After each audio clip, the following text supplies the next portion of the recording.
देवताओं को अमृत दिया, खुद विष पी गए। पार्वती जी ने कहा तुम ये विष पी रहे हो? शिव जी बोले मेरे देवताओं के कारण पी रहा हूं, इनको अमृत देता हूं, मैं विष में पीता हूं। जवाब देने की जवाबदारी मेरी है, किसी दूसरे की जवाब देने की जवाबदारी नहीं। शंकर के भक्त की जवाबदारी शिव जानता, शंकर देख लेता। करे करने वाला कुछ भी करे, तुम अपना भजन करो,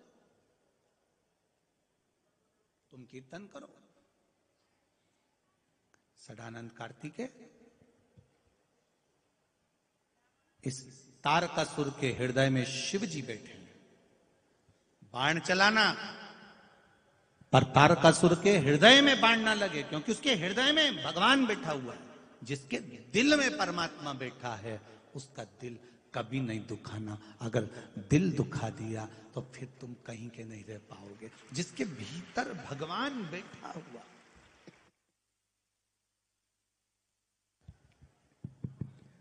जिसके भीतर भगवान बैठा हुआ है, उसका दिल तुम ना दुखाइए।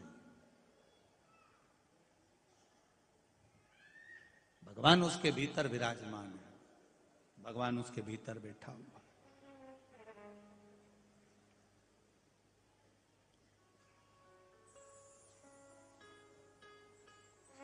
शिव के नजदीक रह रहे हो तो डरना नहीं है।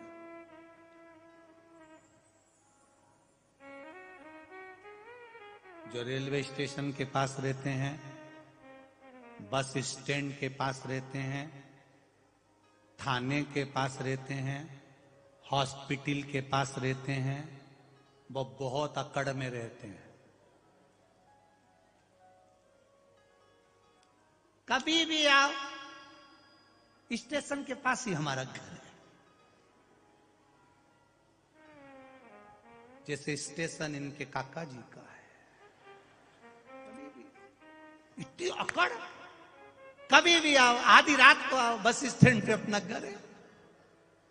मेरा घर थाने के बिल्कुल पास में, थाने के पास, मतलब थानेदार इनका काका जी। देखा, मेरा घर वो बड़ा जो हॉस्पिटल है ना, उसके पास में है, बिल्कुल लगा हुआ। कभी भी आना, आधी रात को भी जरूरत पड़े मुझे याद करना। मेरा घर स्टेशन के पास है, मेरा घर बस स्टैंड के पास है, मेरा घर थाने के पास है। जिसका घर थाने के पास होता है वो अकड़ में रहता है, जिसका घर स्टेशन के पास रहता है वो अकड़ में रहता है, जिसका घर बस स्टैंड के पास रहता है वो अकड़ में रहता है। जब ये स्टेशन के पास वाले इतने अकड़ रहे हैं, थाने के पास वाले इतने अकड़ रहे हैं, तो तुम्हें भी अकड़ में रहना चाहिए। मेरा मन महादेव के चरणों में रहता है। वो कहता है कभी भी आओ, मेरा घर स्टेशन पर है, कभी भी आओ, मेरा घर थाने के पास है। कभी भी आओ, मेरा घर थाने के पास है, मेरा घर स्टेशन पर है, मेरा घर हॉस्पिटल के पास है। उसी तरह तुम्हें भी अकड़ में रहना चाहिए। कभी भी आ जा, मेरा मन महादेव के चरणों में रहता है। आ, देखा जाएगा। यमराज आ, तेरी मर्जी हो तब आ, मेरा मन महादेव के चरणों में है। तेरा जब मन हो तब आ। यमराज भी कहेगा रहने दे दादा, क्या हूं। एक बार मन लगाया था राजा श्वेत ने, एक बार राजा श्वेत ने मन लगाया था महादेव के चरणों में, और राजा श्वेत का अंतिम समय था, उठाने आ गए, उसको उठाने आ गए। भगवान महादेव प्रकट हो गए, यमराज को ही मार दिया। सूर्य भगवान रोने लगे, मेरा बेटा मर गया, मेरी पोती मर गई, मृत्यु दे गई। उठाने क्यों आया? थाने के पास वाले को अकड़ है, स्टेशन के पास वाले को अकड़ है, बस स्टैंड के पास वाले को अकड़ है, हॉस्पिटल के पास वाले को अकड़ है, जो रोड पर रहते हैं उनको अकड़ रहती है।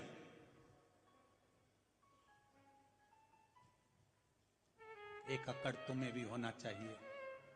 मेरा महादेव मेरे साथ में है, मैं उसके चरणों में रोज जाता हूं, मेरा मन वहां लगा रहता है। ओ दुनिया के घर कहीं पर भी हो, हमें उससे मतलब नहीं, परंतु आपका मन महादेव के चरणों में होना चाहिए।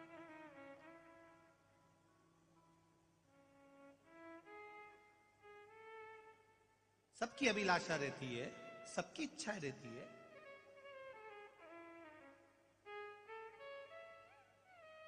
कॉलोनी के अंदर जो मकान रहता है उसकी ज्यादा कीमत होती है कि रोड पे जिसका मकान होता है उसकी ज्यादा कीमत होती है? बोलो बोलो रे परवणी वाले, है? रोड के मकान की कीमत ज्यादा होती है ना? बोलो तो, तुम लोग तो ऐसे बैठे हो जैसे कि किसी ने कुछ बोल दिया। रोड की कीमत ज्यादा है, ठीक है।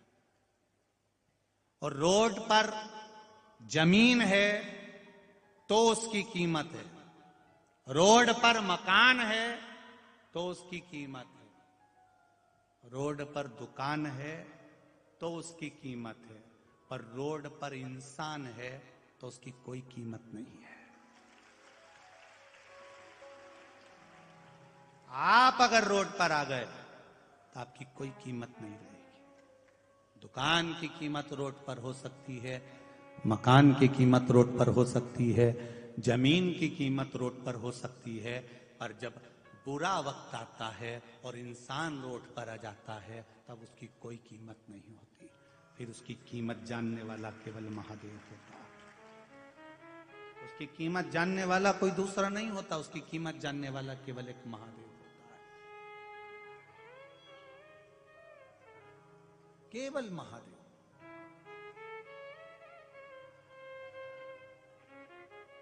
बहुत बहुत पैसा होगा, दर्शन करने गए हो वेंकटेश भगवान के, तिरुपति भगवान के कोई विशेष मंदिर में, 500 रुपए का टिकट कटवा लोगे तो जल्दी दर्शन हो जाएगा। 1000 रुपए का टिकट ले लोगे तो जल्दी दर्शन हो जाएगा। पर जो साधारण है, सहज, उसके पास में इतना धन नहीं कि 500 का टिकट कटवा सके, वो तिरुपति तक चला गया, रेल का टिकट कटवा कर पहुंच गया, उसके बाद में उसके पास 500 और 1000 रुपए टिकट कटवाने के भले ना हो। दुनिया के लोग 500 का टिकट कटवा कर मंदिर के अंदर दर्शन करने जाते हैं, 1000 का टिकट कटवा कर मंदिर के अंदर दर्शन करने जाते हैं, पर जिनके पास टिकट का भी पैसा नहीं होता उसको मंदिर के अंदर जाने की जरूरत नहीं पड़ती, वेंकटेश भगवान मंदिर के बाहर आ जाते हैं।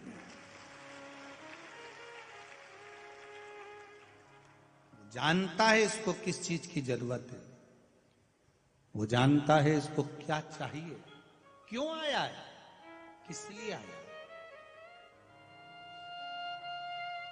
षडानंद कार्तिकेय, तारकासुर को मारो, मना नहीं, पर तारकासुर की चित्तवृत्ति में, हृदय में शिव बैठा है। जिसके दिल में शंकर समाया हो, जिसके हृदय में शंकर समाया हो, जिसके रोम रोम में शंकर समाया हो। हम क्यों संतों का दर्शन करते हैं, हम क्यों साधुओं का दर्शन करते हैं, हम क्यों गुरुओं का दर्शन करते हैं, हम क्यों संत एकनाथ जी के पास जाते हैं दर्शन करने के लिए, संत तुकाराम जी के यहाँ जाते हैं, संत ज्ञानेश्वर जी के यहाँ जाते हैं, क्यों जाते हैं? हम क्यों उनके चरणारविंद का दर्शन करने के लिए जाते हैं? क्यों जाते हैं? क्योंकि उनके रोम रोम में गुरु के, संत के, साधु के, सन्यासी के, तपस्वी के, भजनावली के, कीर्तनी के रोम रोम में भगवान समाया हुआ है। हम जब दर्शन करने जाएंगे तो उनकी रोमावली का एक रोम का भी स्पर्श हो गया तो हमारे पाप कोटि कोटि जलकर भस्म हो जाएंगे और वो हमें प्राप्त होगा। क्यों जाते हैं हम, किस लिए?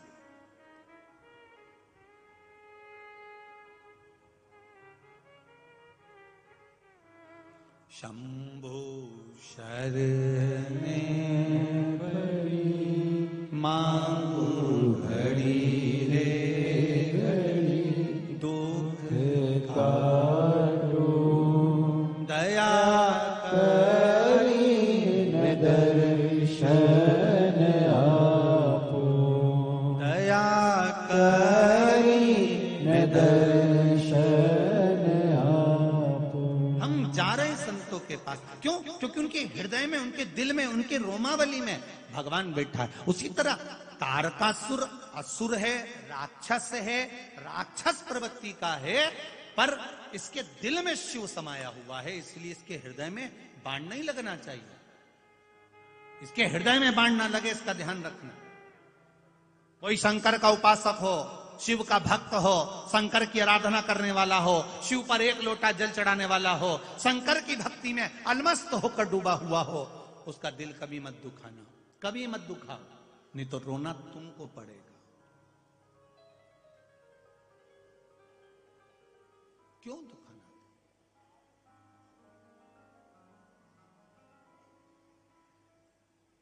जितना हिसाब तुम अच्छे से नहीं जोड़ सकते, उससे दुगना अच्छा हिसाब वो जोड़ के रखता है।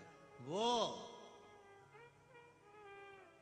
एक बहुत बड़े कथाकार, बहुत बड़े प्रवचनकर्ता, बहुत बड़े संत, बहुत बड़े कथाकार मर गए तो ऊपर गए। बैकुंठ का दरवाजा बंद था, सुबह 9 बजे खुलेगा, लाइन से खड़े हो जाओ। बैकुंठ के बाहर बहुत सारे लोग खड़े थे, कोई जीन्स पहन के खड़ा था, कोई चाबी घुमा रहा था, कोई टी शर्ट पहन के खड़ा था, कोई टोपी लगा के खड़ा था बैकुंठ के दरवाजे पर। पंडित जी भी खड़े हो गए, वो भी खड़े हो गए, जो कथा करते थे वो भी खड़े। पंडित जी ने सोचा, बताओ कैसे कैसे लोग बैकुंठ के दरवाजे पर खड़े, इनको तो नरक जाना चाहिए, कैसे बुरे बुरे स्वांग हो रहे इनके, है? और खड़े बैकुंठ के दरवाजे पर। सुबह 9 बजे बैकुंठ का दरवाजा खुला, एक एक कर सब अंदर आने लगे। तुम कौन? हम ये, जाओ उस वाले कमरे में चले जाओ। अब आया एक व्यक्ति, टोपी लगाया था, फटी हुई जीन्स पहना था, वो आगे आया। चित्रगुप्त महाराज ने पूछा, तुम कौन हो? मैं बस का ड्राइवर, बस चलाता हूं। एक काम करो, सामने जो एसी का कमरा है उसमें डनलप का गद्दा बिछा हुआ है, चांदी की थाली में खाना आएगा, सोने के गिलास में दूध आएगा, दासियां तुम्हारे लिए पंखा झेलेंगे, जाओ वहां जाकर रहिए। बैकुंठ में वीआईपी ट्रीटमेंट उसको मिला। पंडित जी ने सोचा, जब ड्राइवर को इतनी अच्छी जगह मिली है तो मुझे तो उससे अच्छी मिलेगी, क्योंकि मैं कथा करता हूं, प्रवचन देता हूं। पंडित जी आए, चित्रगुप्त महाराज ने पूछा, तुम कौन? हम कथाकार। पंडित जी, अच्छा जाओ, सामने जो झोपड़ा दिख रहा है उस झोपड़े में चले जाओ, दरी रखी है, बिछा लो, चूल्हा बना हुआ है, आटा रखा हुआ है, रोटी सेक के खा ले। पंडित जी को गुस्सा आ गया, बस के ड्राइवर को इतना वीआईपी ट्रीटमेंट, बस के ड्राइवर को एसी का रूम, डनलप का गद्दा, सोने की थाली, चांदी का गिलास, दासियां, सब कुछ, और हम इतना प्रवचन देते हैं, कथा करते हैं, और हमारे लिए झोपड़ा। चित्रगुप्त महाराज बोले, यहां कर्म के अनुसार फल मिलता है, चलो जाओ। पंडित जी बोले, मैं हड़ताल करूंगा, स्ट्राइक करूंगा। कर लो, यहां कोई तुम्हारी सुनने वाला नहीं। यहां कोई रिश्वत मिश्वत चलती है क्या? नहीं, यहां रिश्वत नहीं चलती। तो फिर बस के ड्राइवर को इतनी अच्छी जगह कैसे दे दी तुमने? वीआईपी रूम कैसे दे दिया? एसी का रूम कैसे दे दिया? और हमको झोपड़ा दे दिया? आखिर कारण क्या है? इतने में चित्रगुप्त महाराज बोले, चिल्लाओ मती, ये कर्म का खेल। कर्म का खेल? तो बस के ड्राइवर ने कौन सा कर्म करा था?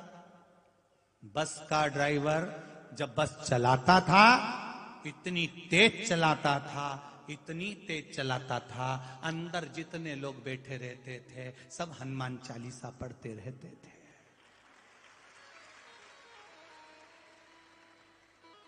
सब हनुमान चालीसा, एक को भी नींद नहीं आती थी, दच के इत्ते कुदाता था, सबके मुंह से हे राम, भगवान, विठ्ठल, पांडुरंगा, बचा लेना, जय हनुमान ज्ञान गुण सागर, जय कपीस तिहु लोक, राम दूत अतुलित बल धामा, अंजनी पुत्र पवन सुत नामा, महावीर विक्रम बजरंगी कुमति निवार सुमति के। सबको डर लगता, सब हनुमान चालीसा पढ़ते हैं।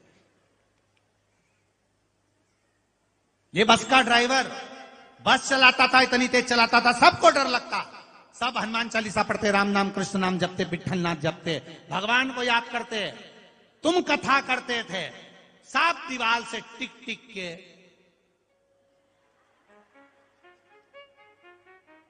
सोते। इसलिए उनको वीआईपी रूम है, तुमको झोपड़ा। अब परभणी की जीजियों, तुम हमारा ध्यान रखना।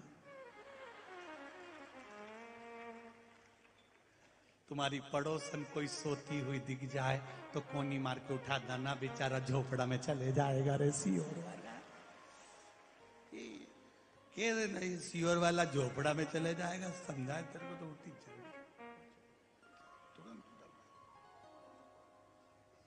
ये कर्म का खेल।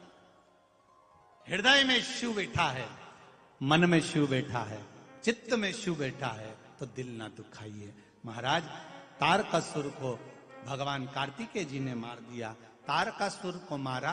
तारकासुर के 3 पुत्र तारकाक्ष, विदुम्माली, कमलाक्षकी, इन तीनों ने उपद्रव मचाया। जैसे उपद्रव मचाया, देवाधिदेव महादेव ने बड़ी कृपा कर कर उस तीनों को मारने के लिए मेरे देवाधिदेव महादेव ने सुंदर पशुपतिनाथ का रूप धारण कर लिया और इन तीनों को मारने के लिए उस 33 कोटि देवी देवता पशु बन गए। मेरा देवाधिदेव महादेव पशुपति नाथ बन गए। तारकाक्ष, विदुम्माली, कमलाक्ष की इन तीनों का संहार, तीनों का संहार किया। पशुपति व्रत की महत्वता का वर्णन किया गया।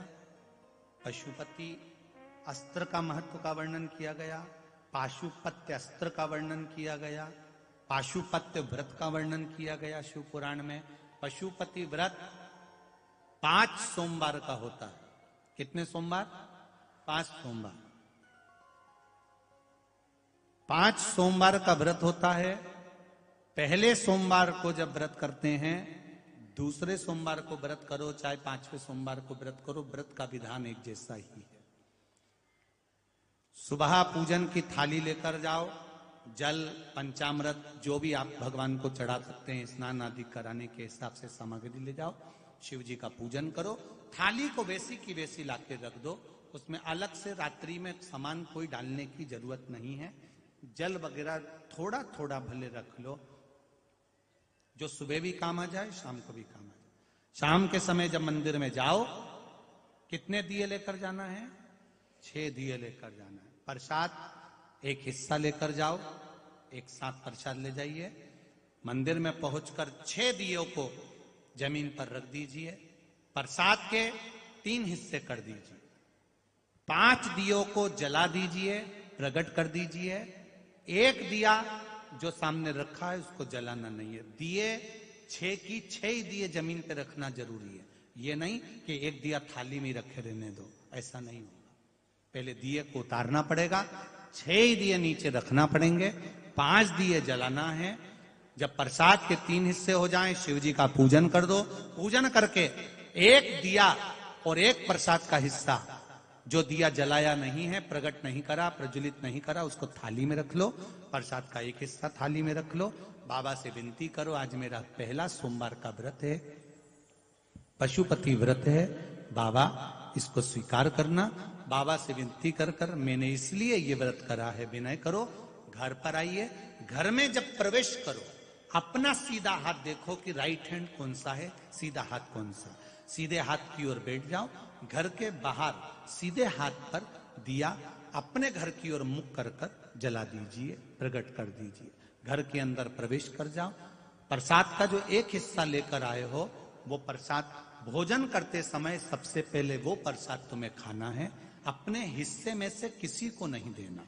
प्रसाद खा लो, फिर भोजन कर लो। ऐसे 5 व्रत किए जाते हैं। 5वां जब व्रत रहे, एक श्रीफल 11 रुपए जो तुम भगवान को दे सकते हो वो रखो, और 108 कोई भी सामग्री, चाहे तिल्ली हो, चावल हो, फूल हो, बेलपत्री हो, पंखड़ी हो, जो भी तुम भगवान को 108 सामग्री दे सकते हो वो भगवान को समर्पित करो। जैसा रोज पूजन करते हो वैसा करो। श्रीफल 11 रुपए रखकर 5वां व्रत बाबा से कह दो, आज मेरा 5वां व्रत पूर्ण हुआ है।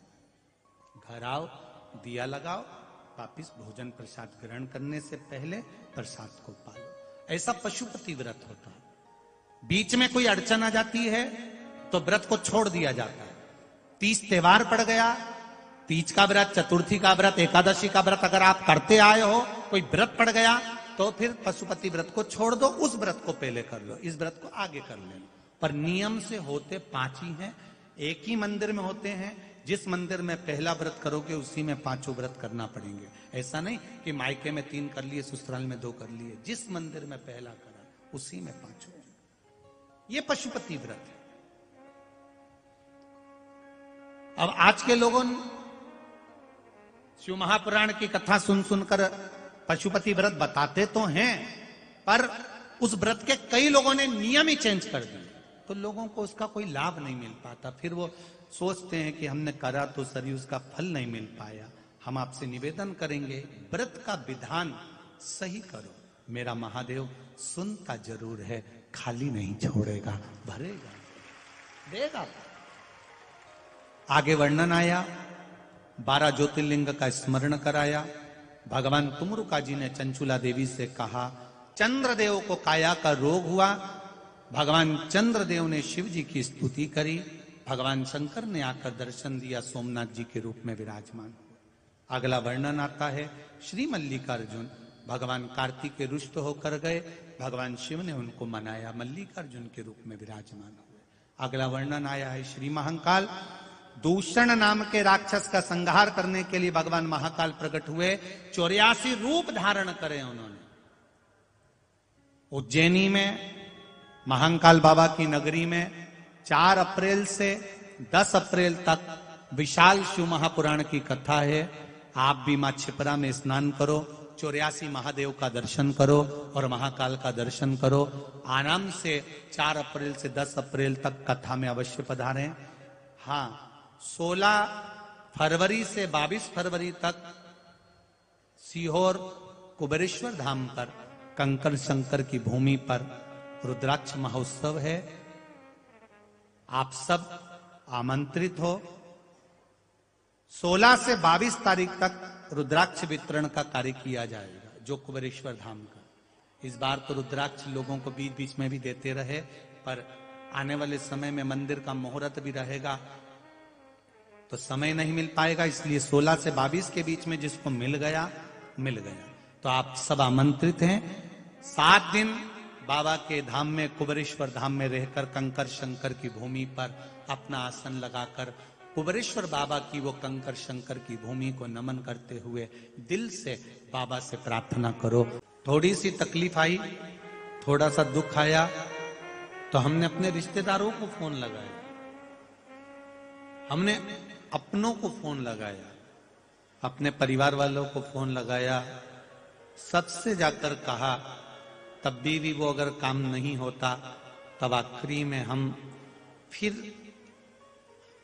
ना जाने कहां कहां चले जाते हैं, कहीं तंत्र में, कहीं मंत्र में, कहीं विद्या में, कहीं जादू में, कहीं टोने में, कहीं कहीं कहीं कहीं।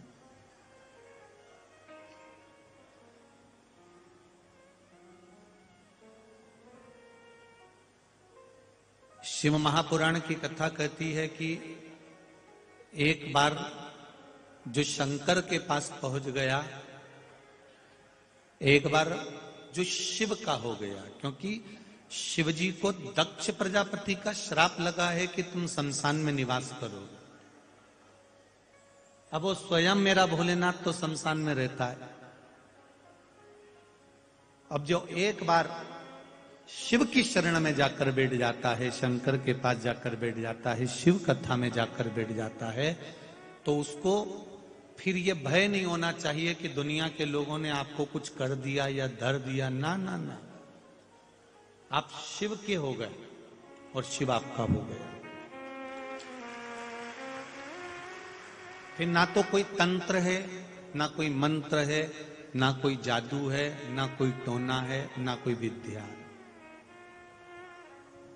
फिर केवल एक है, आपके द्वारा चढ़ाया गया एक लोटा जल सारी समस्या का। इसके सिवा कोई दूसरा साधन ही नहीं है।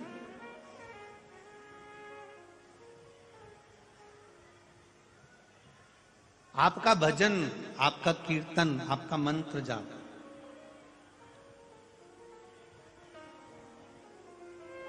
आप सब कुछ परमात्मा को देखकर रखो। आप दूसरे के भरोसे पर जी रहे हो। आज भी तुम भोलेनाथ के भरोसे पर नहीं जी रहे हो। कोई दूसरा तुमको चला रहा है। अब आप कहोगे गुरुजी हमको कोई दूसरा चला ही नहीं सकता, हम तो अपने आप में जी रहे हैं। अगर आप अपने आप में जीते होते तो किसी ने कुछ बोला, अपशब्द कहा, तो तुम्हें बुरा लगा कि नहीं लगा? बोलो तो जम के लगेगा ना बुरा। मतलब उसने कुछ कहा तो तुम्हें बुरा लगा, मतलब वो तुमको चला रहा।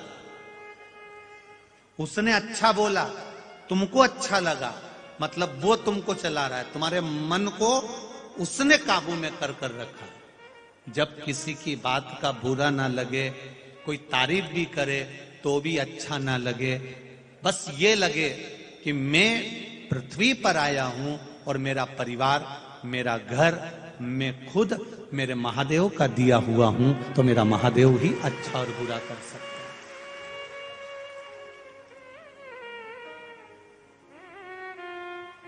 हम उसके सहारे पर जी, हम उसके भरोसे पर जी। लोग कहते हैं मेरे साथ में इतने लोग हैं, मेरे साथ में 1000 लोगों की टीम खड़ी है।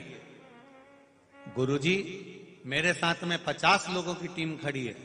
मेरे साथ में 2000 लोग मेरे से कदम मिलाकर चलते हैं। हजारों लोग मेरे साथ में चलते हैं। ये आपके साथ में नहीं चलते, ये आपके समय के साथ में चलते हैं।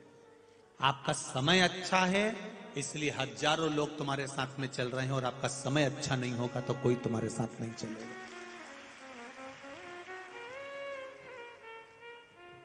ये कहना भूल जाओ कि मेरे साथ 1000 लोग चल रहे हैं, 10,000 लोग चल रहे हैं, 50,000 लोग चल रहे हैं, 25,000 लोग चल रहे हैं। ये आपके साथ नहीं चलती, ये आपके समय के साथ चलती। समय जिसका ठीक है उसके साथ दुनिया चलेगी, और जिसका समय बिगड़ गया उसके साथ कोई नहीं चलेगा। समय नहीं बिगड़ना चाहिए। इसीलिए पहले दिन की कथा में कहा था, एक होता है वक्ता और एक होता है वक्त। वक्ता व्यासपीठ पर बैठकर तुम्हें समझा देता है, अगर तुम समझ गए, सुधर गए तो अच्छी बात है। वक्ता से अगर सुधर जाओगे तो फिर वक्त तुम्हें नहीं सुधारेगा, अगर वक्त सुधारेगा तो तुम्हें धाई धाई रुलाकर सुधारेगा। इसलिए वक्ता से सुधर जाओगे तो जिंदगी सार्थक हो सकती है। और दुनिया का सबसे श्रेष्ठ वक्ता, दुनिया का सर्वश्रेष्ठ कथाकार,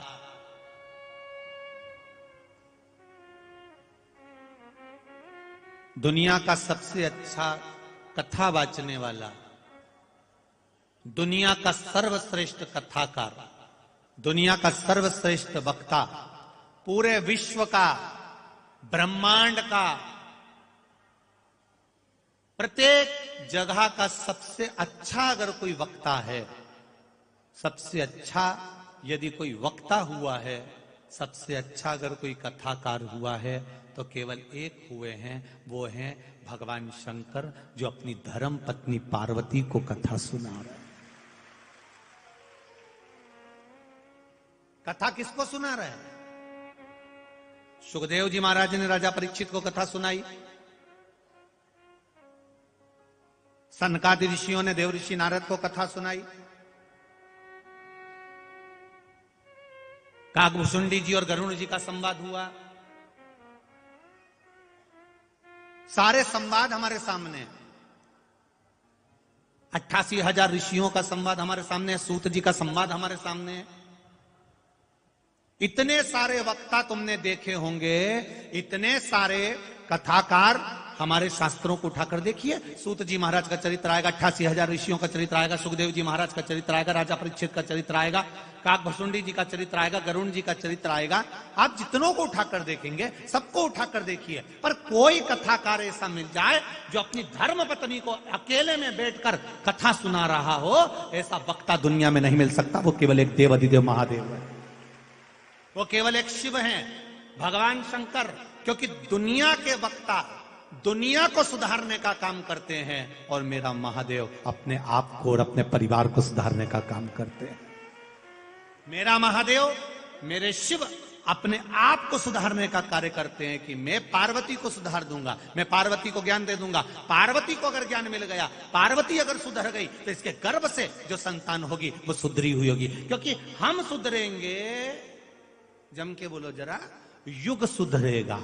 हम बदलेंगे, युग बदलेगा।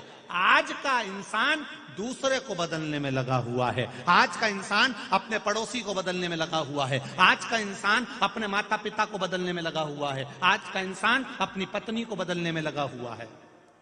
पत्नी पति को बदलने में लगी है, भाई भाई को बदलने में लगा है, प्रत्येक व्यक्ति दूसरे को बदलने में लगा है। पर ऐसा वक्ता दुनिया में नहीं हुआ जो सबसे पहले अपनी पत्नी को सुधार रहा है, अपनी धर्म पत्नी को ज्ञान दे रहा है, अपनी पत्नी को कथा सुना रहा है। क्यों? क्योंकि पत्नी अगर कथा सुनेगी तो गर्भ में जो बच्चा होगा वो कथा को सुनेगा तो वो ज्ञानी होगा, उसकी जो संतान होगी वो ज्ञानी होगी, उसकी जो संतान होगी वो ज्ञानी होगी। और तुम अंदाजा लगा कर देखिए, भगवान विष्णु के कितने बच्चे हुए, ब्रह्मा जी के कितने बच्चे हुए, इंद्र के कितने बच्चे हुए, जल देव के कितने बच्चे हुए, वरुण देव के कितने बच्चे हुए, गरुण देव के कितने बच्चे हुए, उसका अंदाजा नहीं होगा। पर आज भी अगर किसी के बच्चों को याद किया जाता है तो वो देवाधिदेव महादेव के बच्चों को याद किया जाता है। इनके पुत्र हैं सदानंद कार्तिकेय, इनके पुत्र हैं श्री गणेश जी महाराज।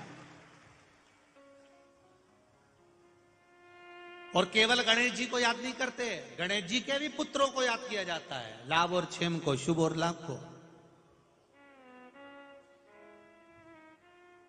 क्योंकि जो ज्ञान दिया है गर्भ का, जो पार्वती जी को ज्ञान दिया गया वो कोई साधारण नहीं हो सकता।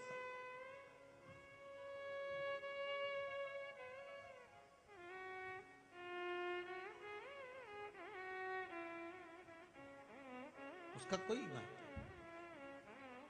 सारी दुनिया की जो बेकार चीजें हैं, जो किसी काम की नहीं है, किसी काम की नहीं, वो मेरे महादेव के पास में है। धतूरा कांटे वाला, तुम लोगों में से कितने हैं जिनके काम का है?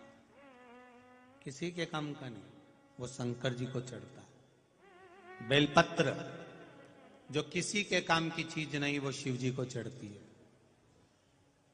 जो किसी काम का नहीं है वो शंकर जी ने अपना बनाया।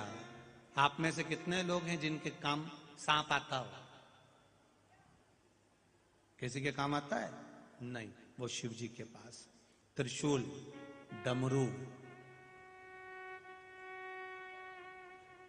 भस्म। लोग भस्म से बर्तन मांज कर राख हो जाए, राखोड़ी हो जाए, तो उस राखोड़ी से बर्तन मांज कर, भस्म से बर्तन मांज कर राख को फेंक देते हैं, राखोड़ी को फेंक देते हैं। शिव अपने तन पर लगा कर रखते हैं। जो किसी काम की चीज नहीं है वो मेरे देवाधिदेव महादेव ने उसको अपने पास रखकर कीमती बनाया। मेरे भगवान भोलेनाथ ने जो किसी काम की चीज नहीं होती उसको कीमत वाला मेरे महादेव ने बनाया। धतूरे को कीमत वाला बना दिया, बेलपत्र को कीमत वाला बना दिया, गले में पटक कर सांप को कीमत वाला बना दिया, तन पर लगाकर भस्म को कीमत वाला बना दिया, त्रिशूल को हाथ में रखकर कीमत वाला बना दिया, डमरू को हाथ में रखकर कीमत वाला बना दिया, गंगा को मस्तिष्क पे रखकर कीमत वाला बना दिया। ये मेरे महादेव मृगछाला को पहनकर उसको कीमत वाला बना देते हैं। मेरा शंभू एक हल्की से हल्की चीज को भी किस्मत वाला बना देता है, कीमत वाला बना देता है। हमारे पूरे शरीर पर, पूरे शरीर में, सारी इंद्रियों में सबसे बेकार इंद्री जो किसी काम की नहीं,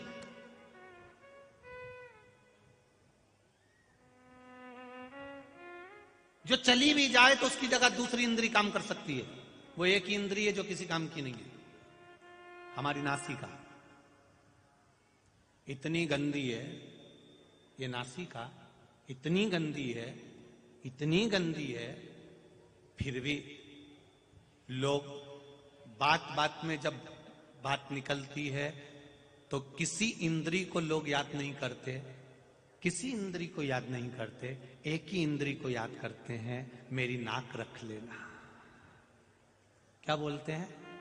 जम के बोलो जरा, मेरी नाक रख लेना। जो इंद्री किसी काम की नहीं है, जो गंदी पड़ी है, बेकार है, और लोग बात बात में कह देते हैं मेरी नाक रख लेना, फिर कहते हैं मेरी नाक मत काट देना साहब। अब मतलब ये इस नाक को, इस नाक ने भी परमात्मा के पास जाकर विनय जब करी, सारी इंद्रियों ने निवेदन करा कि हाथ में ये देवता बैठेंगे, जंघा पर ये देवता बैठेंगे, नाभि पर ये देवता बैठेंगे, वक्ष स्थल पर ये देवता बैठेंगे।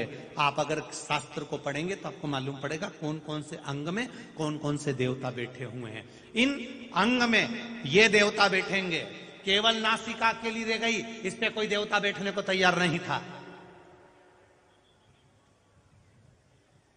इस नासिका पर कोई देवता बैठने को तैयार नहीं है।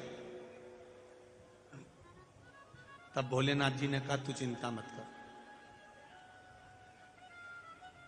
मैं दुनिया में तेरे को इतना कीमत वाला बना दूंगा कि बात बात में किसी अंग को लोग याद नहीं रखेंगे, पर तुझे याद रखेंगे।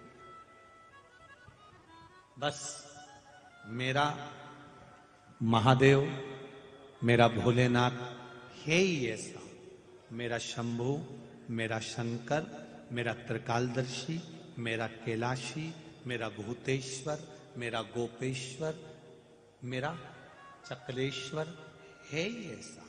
वो यही विचार करता है जो किसी काम का नहीं। हम आपसे भी कहेंगे, लाखों की संख्या में आप लोग कथा सुनने के लिए आए हो, 300 एकड़ में पार्किंग बनाई गई। कितनी एकड़ में? 300 एकड़ में पार्किंग बनाई गई है, पर वो 300 एकड़ की पार्किंग भी आज भरा गई और रोडों पर गाड़ियां खड़ी हुई हैं। जरा विचार करिएगा, इतनी संख्या में आप लोग हैं। पंडाल में तो जगह नहीं है, बाहर भी लोग धूप में, कड़कड़ाती हुई इस धूप में बैठकर कथा सुन रहे हैं, और उसके भी बाहर जो रोड गई है उस रोड पर लोग बाग बीच में बैठकर कथा सुन रहे हैं। जरा विचार करना कि यहां से जो सीधी रोड गई उस पूरी रोड पे पब्लिक बैठी हुई है कथा सुनने की। विचार करिए जरा, ये भक्ति है आपकी। सियोर वाले महाराज ने आपको कुछ नहीं दिया, पर यह भक्ति, विश्वास, दृढ़ता जो आप रखकर आए हो, 3 घंटा बैठकर जो कथा सुन रहे हो कड़कती हुई धूप में, जगह मिली तो ठीक, नहीं मिली तो ठीक, ऐसी कड़क धूप में भी बैठकर, रोड पर बैठकर, होटलों पर बैठकर, जहां जगह मिल रही है गाड़ियों पर बैठकर कथा सुन रहे हो, तुम्हारी ये भक्ति खाली नहीं जाएगी। मेरे बाबा के दरबार से जाओगे तो झोली भरी लेकर जाओगे, ये निश्चित है।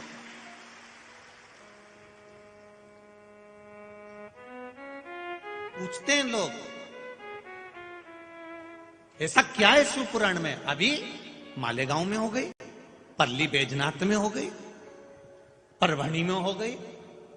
सोच रहे थे कि थोड़े मालेगांव में हुई है तो थोड़ी यहां पर लोग, अब भी हुई है तो कम पहुंचेंगे, पर मालेगांव का भी रिकॉर्ड तोड़ दिया और यहां इतनी संख्या में आप लोग आए। क्या है शिव तत्व में? क्या शंकर की कथा?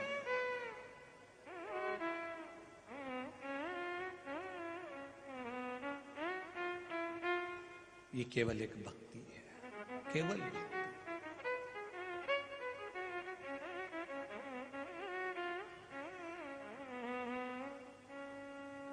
और तेरी कृपा बिना न हिले एक भी अनु, लेते श्वास तेरी कृपा से तनो तनो। बखान क्या करूं मैं राखों के ढेर का, चपटी भभूत में खजाना डूबेगा। हे गंगाधार मुक्ति द्वार ओमकार तू, भोले ओमकार तू। आयुष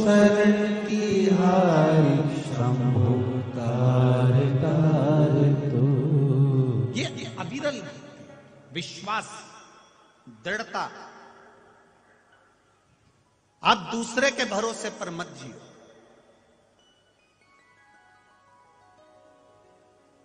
बहुत छोटा सा जीवन है महाराज। ए परवणी की जी जियो और परवणी के जी जाऊं। बहुत छोटा सा जीवन।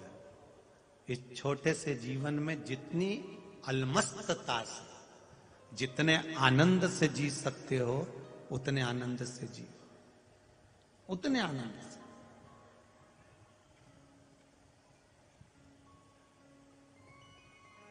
प्रसन्नता में खुश रहकर,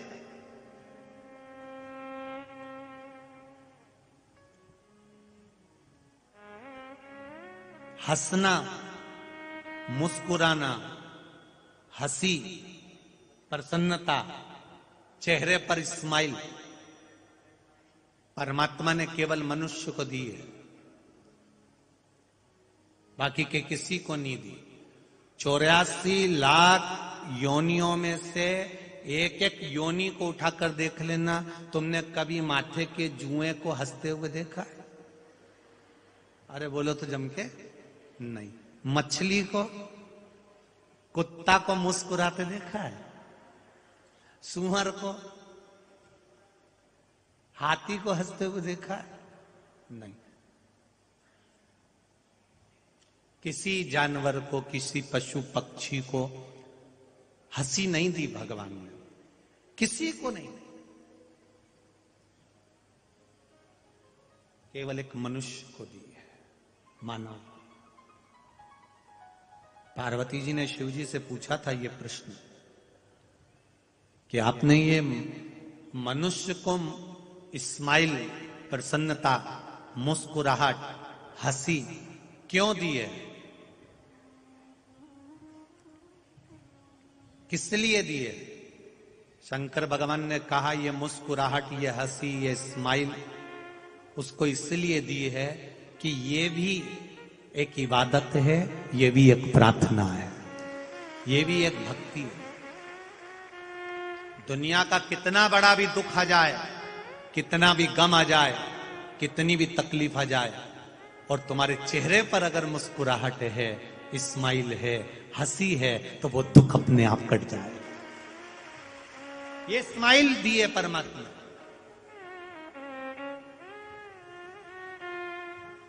जो हंस रहा है, मुस्कुरा रहा है, स्माइल दे रहा है, जो हंस रहा है, मुस्कुरा रहा है, जिसके चेहरे पर प्रसन्नता है, समझ लेना वो जिंदा है। और जो मुसद्दी लाल जैसा 24 घंटे मुंह उतार के रहता है, उसके चेहरे पर कभी प्रसन्नता ही नहीं आती, हंसता ही नहीं, मुस्कुराता ही नहीं। समझ लेना ये अंदर से मर चुका है, इसलिए इसके मुंह पर स्माइल नहीं है, चेहरे पर प्रसन्नता नहीं है, मर चुका। जो सास बहू के कारण 24 घंटा मुंह उतार के रहे, 24 घंटा सास का मुंह उतरा रहता, 24 घंटा, जब मिलेगी, जब भगोने जैसा मुंह, जब मिले, जब समझ जाना।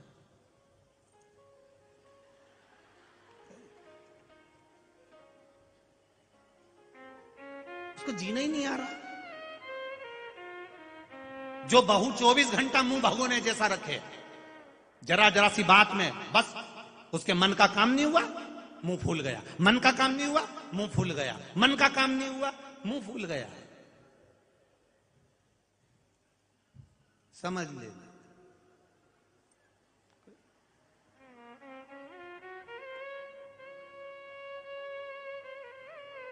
अब जो चले ही गया उसको तुम प्रसन्न करने का विचार करते हो। कई बहुएं लगी रहती हैं अपनी सास को खुश करने के लिए, मैं मम्मी मम्मी स्वारी, क्षमा, चाय ला दूं। अब सास को प्रसन्न कर रही, वो तो पहले ही निपट गई। अगर निपटी नहीं होती तो प्रसन्न रहती, उसको ये अंदाजा रहता कि मेरी जिंदगी कितनी बड़ी है, 10 साल, 20 साल, 50 साल जीऊंगी, उसके बाद तो सत्ता इसी की आएगी। और हो सकता है शरीर में कोई रोग आ गया और इसके में अधीन हो गई तो। इसलिए आज से ही मेरे घर में मेरी बेटी आई है, बहू आई है, इसको इतनी प्रसन्नता दूंगी, खुश रखूंगी और खुश रहूंगी, जिससे मेरा बुढ़ापे में ये मुझसे नफरत नहीं करे, मुझसे प्रेम करे। ये मुझसे प्रेम करे, ये मुझसे नफरत ना करे। सास बहू से प्रेम करे, बहू सास से प्रेम करे। बहुत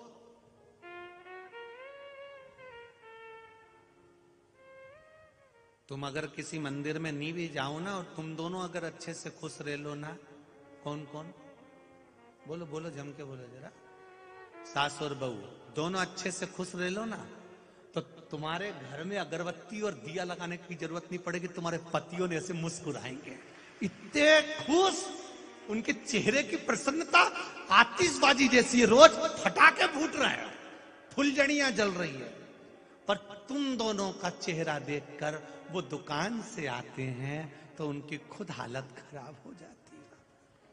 खुद प्रसन्नता।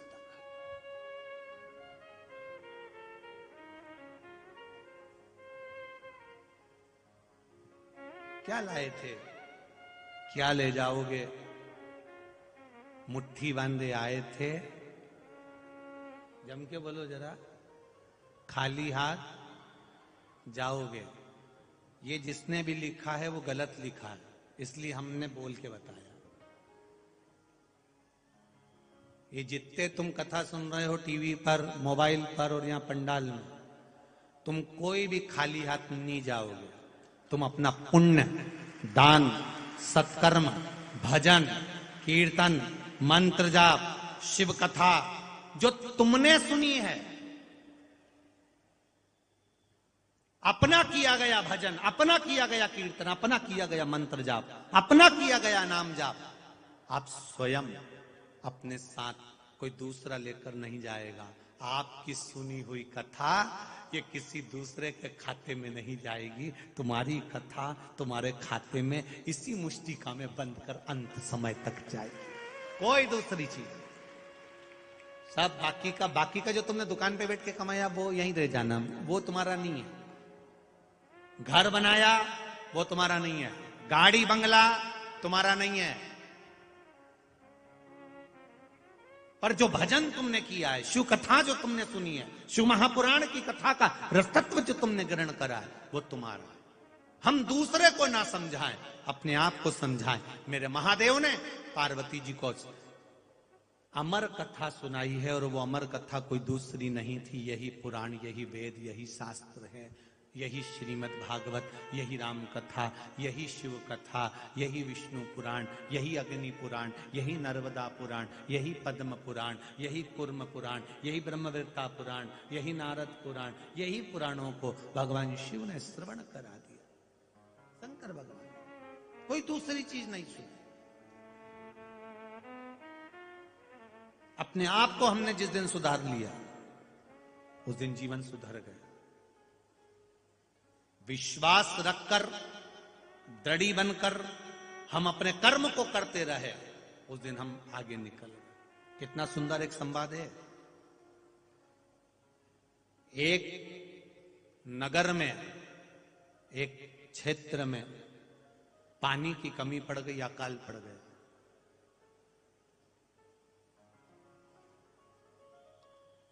बारह वर्ष का अकाल था। अब विचार करिएगा, 12 वर्ष में लोग पानी नहीं मिलेगा, अन्न नहीं मिलेगा तो मरेंगे नहीं। 12 वर्ष का अकाल क्षेत्र में पड़ गया। कोसों दूर तक पानी नहीं, कोसों दूर, हजार 2 हजार किलोमीटर, 1.5 हजार चले जाओ, पानी नहीं, अन्न नहीं है। 12 वर्ष का अकाल पड़ गया। लोग त्राही त्राही करने लगे, मरने लगे।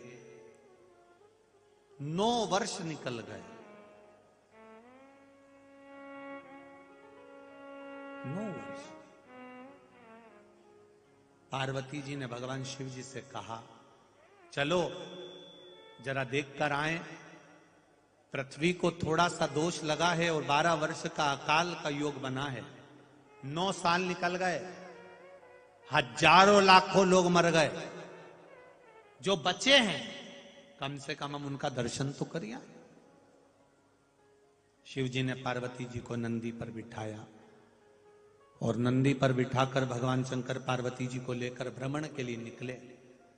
भ्रमण के लिए निकले तो उन्होंने क्या देखा कि एक किसान, एक काश्तकार किसान कंधे पर हल लेकर अपने 2 बैलों को लेकर जमीन को जोत रहा है, जमीन पर हल चला रहा।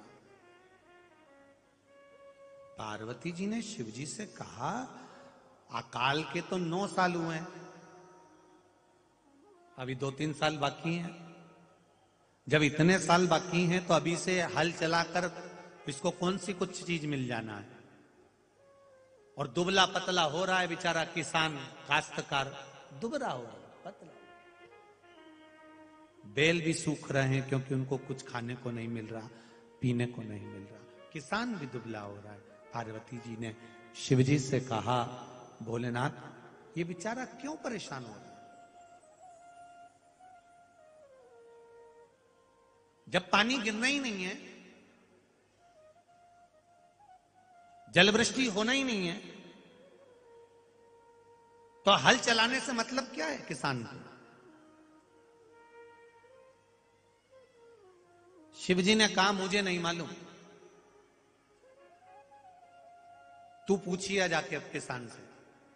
पार्वती जी ने एक बूढ़ी माता का रूप धारण करा, किसान के पास जाकर, काश्तकार के पास जाकर पूछा, भैया 12 वर्ष तक अकाल पड़ना है पूरी पृथ्वी पर, तुम्हें मालूम नहीं होगा, पर मुझे किसी संत ने बताया है कि 12 वर्ष तक अकाल पड़ेगा और अभी तो 9 साल हुए हैं।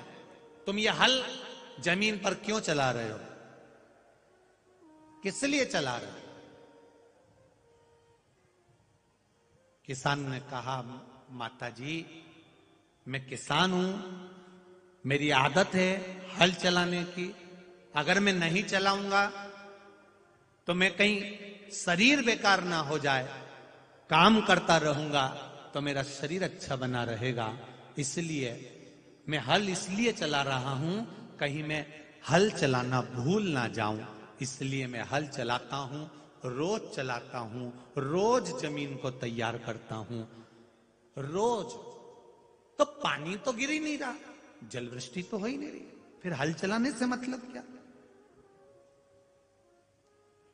भले जलवृष्टि ना हो पर अपन अपना कर्म तो करें।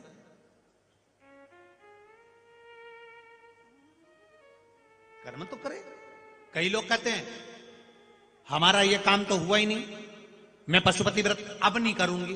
क्यों नहीं करना? कर्म तो करो, कर्म करो।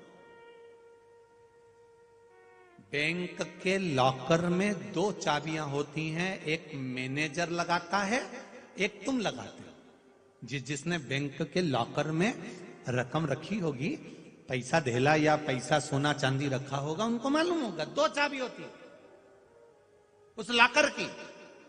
एक चाबी तुम्हारे पास में है और एक मैनेजर के पास में है। तुम्हारी चाबी कितनी भी जाकर घुमा लो, ताला खुलेगा? जम के तो बोलो, नहीं खुलेगा। मैनेजर कितनी भी चाबी घुमा ले, ताला खुलेगा? नहीं खुलेगा। चाबी दोनों लगना चाहिए, तब ताला खुलेगा। आप अपने कर्म की चाबी घुमाते रहो, दुकान जाते रहो, काम करते रहो, व्यापार करते रहो और अपनी पढ़ाई की तैयारी करते रहो, अपनी विद्या की तैयारी करते रहो, अध्ययन करते रहो, कर्म करते रहो और कर्म की चाबी घुमाते रहो, घुमाते रहो, घुमाते रहो। और फिर चाबी को घुमाते घुमाते आवाज लगाओ मैनेजर को, सर ताला नहीं खुल रहा।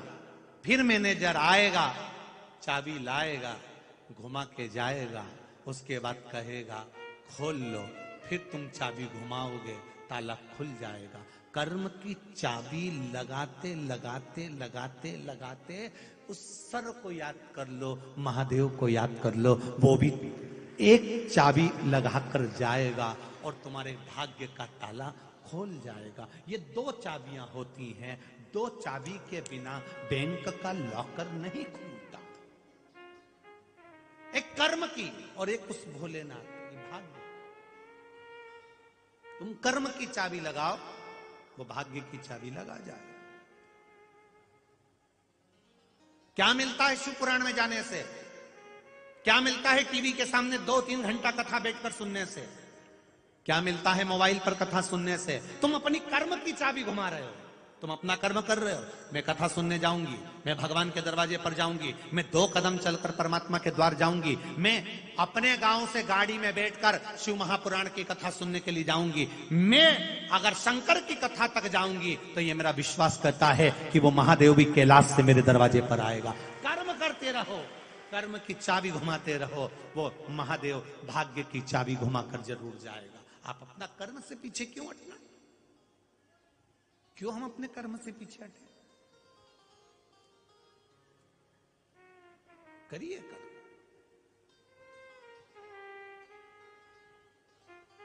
किसान रोज हल चला रहा है, कहीं में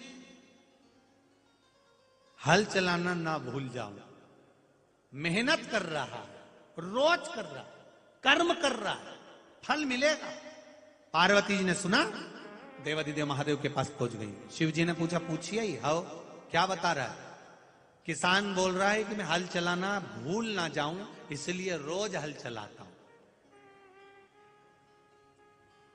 गांव के सब लोग उस पे हंसते हैं, ठिठोली उड़ाते हैं कि रोज हल चढ़ाता है।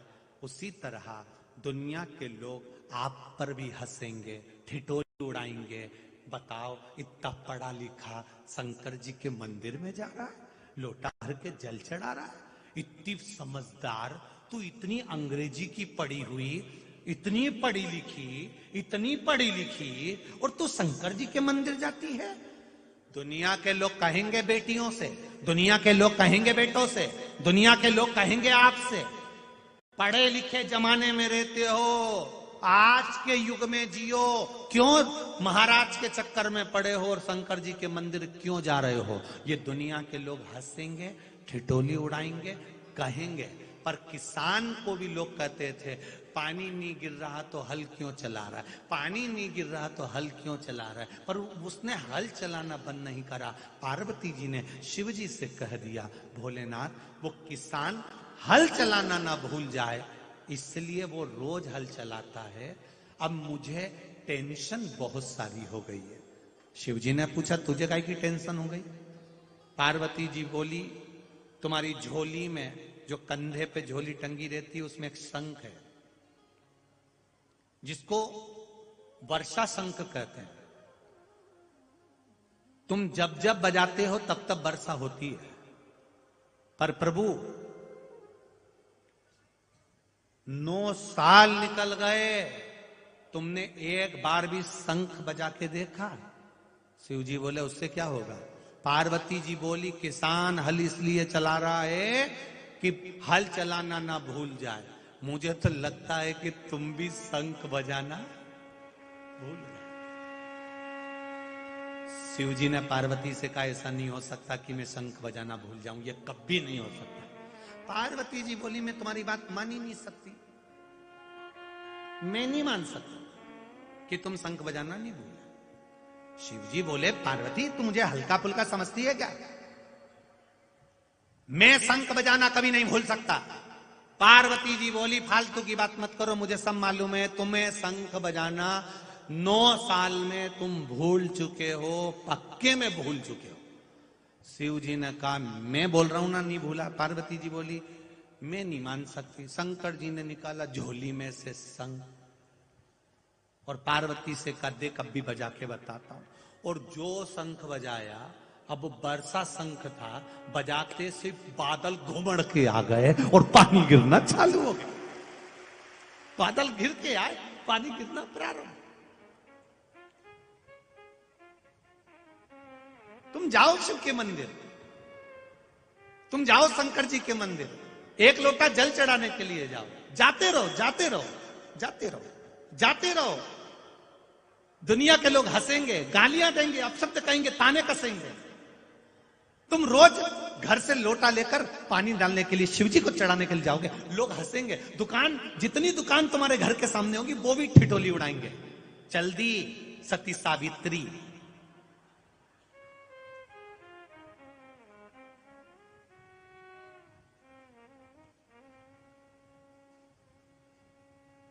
तुकाराम जी को लोगों ने अपशब्द कहा, एकनाथ जी को लोगों ने अपशब्द कहा, ज्ञानेश्वर जी को लोगों ने अपशब्द कहा, नामदेव जी को लोगों ने अपशब्द कहा, जनाबाई को लोगों ने अपशब्द कहा, मुक्ताबाई को लोगों ने अपशब्द कहा, मीराबाई को कहा, कर्माबाई को कहा।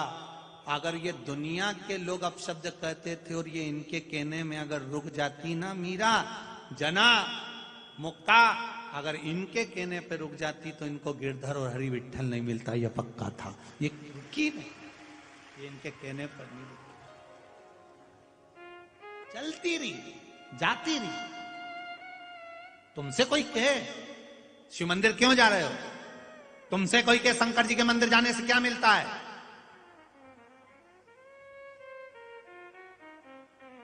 क्या मिलता है शिव जी से, शिव जी के मंदिर जाने से, तो उसी समय पे पल्लू रख कर बोल दो, तेरे जैसा अक्ल देने वाला मिलता है।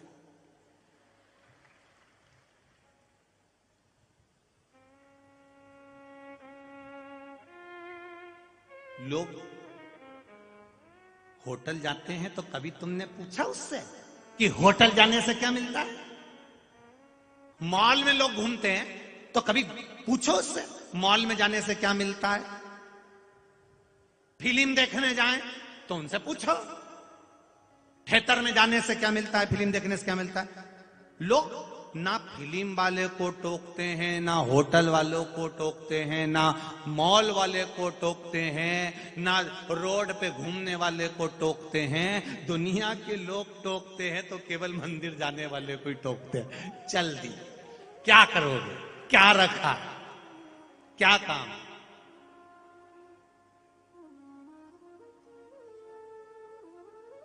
एक छोरा, एक लड़की सिर पे तिलक लगा के चली जाए तो इसकी बेस्ट फ्रेंड 25 बार पूछेगी, पूजन में से आ रही हो, आज तुम्हारे यहां पूजन थी क्या, आज तुम्हारे यहां कोई पाठ था क्या? तो वो पूछे क्यों, क्या हो गया, तूने तिलक लगाया है ना। तो इतने में उसको शान से कह देना चाहिए ये मेरे सनातन धर्म की निशानी है, इसलिए लगा कर जा रहा। ये मेरे सनातन धर्म की निशानी है, इसलिए माथे पर तिलक लगा कर जा रही हूं। मस्तक पर बिंदी, मुख में हिंदी, ये मेरे भारत की निशानी है। माथे पर बिंदी हो, मुख में हिंदी हो, ये मेरे भारत की निशानी है। पर लोग उसे मिटाते जा रहे, मिटाते जा रहे, मिटाते जा रहे। पहले इतनी बड़ी महाराष्ट्र की जनाबाई मेरी रुक्मणी जी की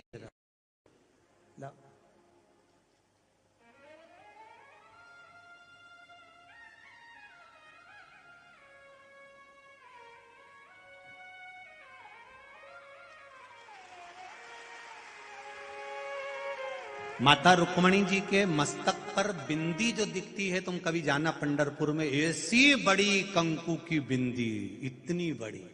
रुक्मणी जी भी कह रही हैं मस्तक की शोभा ए मेरी परभणी की जीजियों बिंदी से है, इसलिए लगाना चाहिए।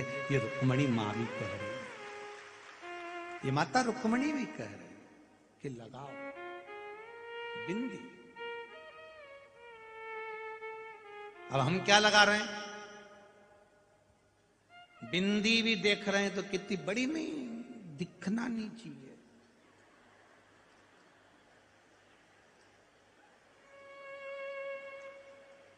कैमरे वाले भैया आना जरा बाजू में मेरे। हाँ मेरे बाजू आ जाओ एक बार जरा, देखो तो बिंदी दिखेगी हो, ढूंढते रह जाओगे हो। ऐसी छोटी सी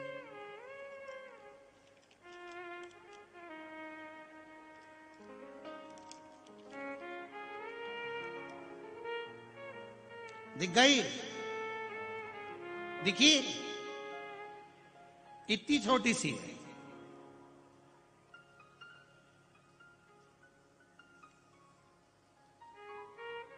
ये निशानी है हमारी। मस्तक पर तिलक हो, गले में तुलसी या रुद्राक्ष की माला हो, और भगवान का भजन तुम्हारे मुख पर सदा हो, ये निशानी है।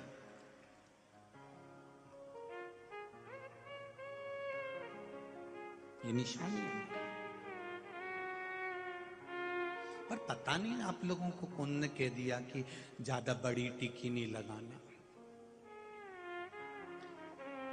कोई ने बोला कुछ था, तुम समझ कुछ गई। सब जब तुम्हारी विदाई मायके से करी थी तो उन्होंने कहा था बेटा ज्यादा बड़ी बात मत करना। इसने गलत सुन लिया, ज्यादा बड़ी टीकी मत लगाना। इसने गलत सुन लिया, वो गड़बड़। अभी ये कोकड़ी में कथा थी तो किसी ने एक प्रश्न कर लिया था, गुरुजी हम नारियों से मांग में सिंदूर रहता है, गले में मंगलसूत्र रहता है, हाथ में चूड़ा रहता है, पांव पैजनिया बिछोड़ी रहती है, नैनों में सुरमा लाली रहती है। इससे हमें समझ में आता है कि हम शादीशुदा हैं। पुरुष, अब तुम काय को हंसी, ना तो ये मंगलसूत्र पहनते हैं, ना ये मांग भरते हैं, ना ये टीकी लगाते हैं, ना बिछोड़ी पहनते हैं। तो पता कैसे चलता है कि ये शादीशुदा है कि नहीं है? तो कोकड़ी में तो इसका जवाब नहीं दिया, पर हम यहां दे देते हैं। अगर शादीशुदा व्यक्ति को पहचानना है तो 10 लोग अगर हंस रहे हो, एक व्यक्ति चुप बैठा हो, समझ जाना इसकी शादी हो गई है, मतलब ये शादीशुदा है। इसके चेहरे से जब स्माइल चली जाए खत्म हो जाए। जब भी बैठेगा पत्नी मुस्कुराने की बात कर रही, पत्नी हंसी की बात कर रही, और ये जब हंसे तक नहीं। शादी में पत्नी सबसे खुश होकर बात कर रही, कैसी हो, बढ़िया, खाती जा रही, और ये बेचारा इधर से टाई बांधी, नीचे से जूता का सारा, और चुपचाप खाए। समझ लेना शादीशुदा है, पहचान अलग दिख जाएगा, शादी हो बिखरा। शादी के पहले घर की कई बुजुर्ग माताएं कह देती है, महारा छोरा शादी के पहले महारा मुलगा, शादी के पहले माझा मुलगा।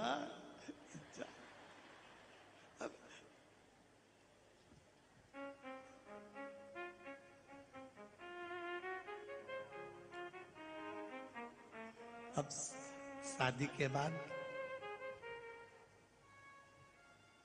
अब कई बोलूं, मुलगा को तो मुलगी हलाल कर ले,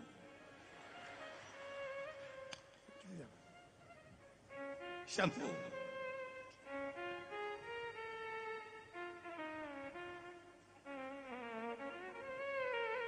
कथा कर रही है।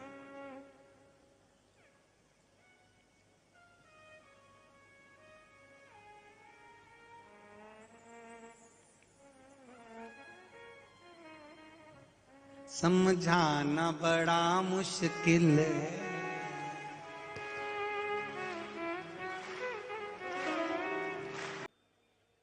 पार्वती जी ने शिव जी से कहा कहीं आप शंख बजाना तो ना भूल गए। शिव जी ने शंख बजाया, बादल घुमर कर आए, जल वृष्टि प्रारंभ हो गई। आप मेहनत करिए, कर्म करिए, अपना कर्म पूरा करिए, कभी भी वो शंख बजा देगा और आपके ऊपर कृपा की जलवृष्टि बरसा देगा। करो मेहनत, मेहनत में पीछे मत हटना कभी भी। जब सब जगह से हार जाओ, सारी दुनिया से जब तुम ठोकर खा लो, धक्के देकर तुमको दुनिया बाहर निकाल दे, कोई ना पूछे, तब अंत समय में देव अधिदेव महादेव के चरणों में जाकर बैठ जाओ, वो संभाल। एक पत्र आया है, देखिए। पत्र तो आज बहुत सारे हैं, बहुत अच्छे अच्छे हैं।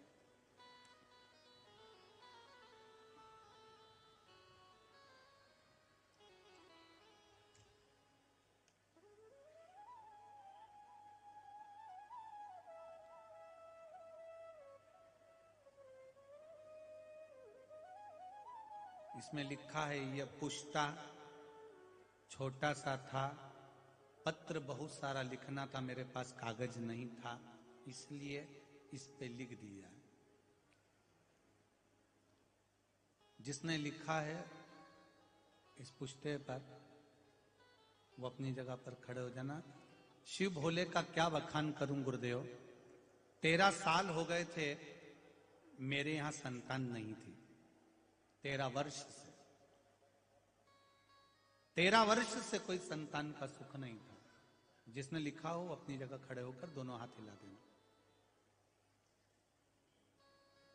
13 वर्ष से संतान नहीं। गुरुदेव हर जगह से आस छोड़ दी थी। आड़ा टेढ़ा लोग कहते थे,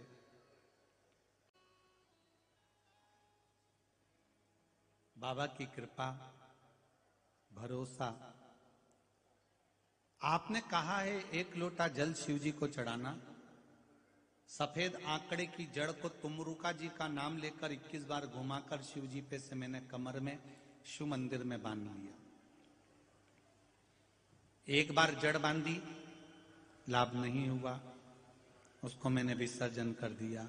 दूसरी बार बांधी, विसर्जन कर दिया, लाभ नहीं हुआ। मैंने भी सोच लिया शिव पर भरोसा, अगर गुरु जी कहते हैं इतना करो कि वो संभाल ले। 1-2 बार जब नहीं हुआ, तब मैंने तीसरी बार फिर सफेद आंकड़े की जड़ को लाकर शिवजी पे से घुमाकर कमर में बांध लिया, और बाबा की कृपा से 13 साल के बाद मेरे यहां संतान की प्राप्ति हुई। ये शिव तत्व, ये वो घड़ी। एक पत्र और बढ़िया है, देखिए।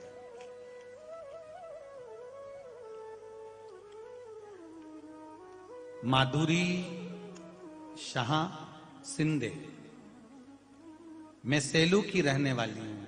कहीं बैठी हो तो हाथ हिला सकती हैं, कहीं बैठी हो तो अपना हाथ हिला सकती हैं। मैं माधुरी शाह सिंधे, मैं सेलू की रहने वाली हूं गुरुदेव। मेरे पेट में 2 गांठ हो गई थी जो बहुत वजनदार थी। डॉक्टर को दिखाया, ऑपरेशन का कहा गया, पर 2 गठान का ऑपरेशन डॉक्टर भी कह रहे थे कि ये कुछ भरोसा नहीं है। तब मैंने टीवी पर मालेगांव की कथा सुनी, कौकड़ी की कथा सुनी। ये दोनों कथा सुनी और नियम लेकर मैंने टीवी के सामने कथा को सुना। शिवजी पर जल चढ़ाना, पानी पीना प्रारंभ करा, एक बेलपत्र खाना प्रारंभ करा। 2 कथा का नियम लिया था और फिर मैंने बाबा से कहा था तीसरी कथा जहां भी होगी वहां प्रणाम करने के लिए, धोक लगाने, प्रणाम करने के लिए जाऊंगी। बाबा मेरे पेट की गठाने दोनों गल जाएं। बाबा की कृपा हुई, 2 कथा पूरी सुनी और मैंने फिर सोनोग्राफी करवाया। गुरुजी मैं अपना फोटो भी लगा रही हूं, मोबाइल नंबर भी लिख रही हूं कि भोले पर विश्वास क्या होता है। टीवी के सामने कथा सुनी, जल पीती, बेलपत्र खाती, और आज तीसरी कथा में मुझे बाबा ने सोनोग्राफी जब करवाई तो मेरी दोनों गठाने गल चुकी थी, तो मैं यहां आई हूं बाबा को प्रणाम करने के लिए। अपना फोटो भी मैंने लगाया, टीवी पे देख रहे होंगे आप लोग, मैं फोटो भी लगा रहा, मेरा मोबाइल नंबर भी लिख रहे, मेरा शिव, मेरा ओघड़ी, मेरा भोलेनाथ, मेरा शंभू, मेरा त्रिकालदर्शी, मेरा कैलाश, अभी क्या नहीं है। एक पत्र और देखिए, मेरा नाम मयूरी पवार है। मेरी शादी को 7 साल हो चुके थे। हमने इंदौर, पूना, परभणी, अहमदाबाद, हैदराबाद, जगह जगह पर जाकर इलाज करवाया। कहीं बैठी हो तो हाथ हिला देना, करना चालू करा, और बाबा की ऐसी कृपा हुई गुरुदेव कि मेरे भोलेनाथ ने मेरी गोदी भर दी। 7 साल के बाद मेरे यहां संतान हुई है। मैं उसको धोख लगाने, प्रणाम करने आई हूं। एक बार उसको थोड़ा सा ऊंचा कर दो, बस ठीक है। हर हर महादेव, श्री शिवाय नमस्ते। बैठिए, हर हर महादेव। शिव तत्व इसी को कहते हैं।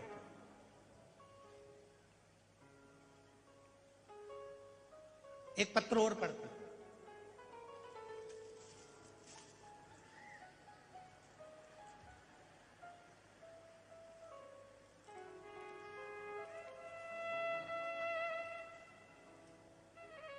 लाइन अच्छी लिखी है, बाबा में तेरी पतंग।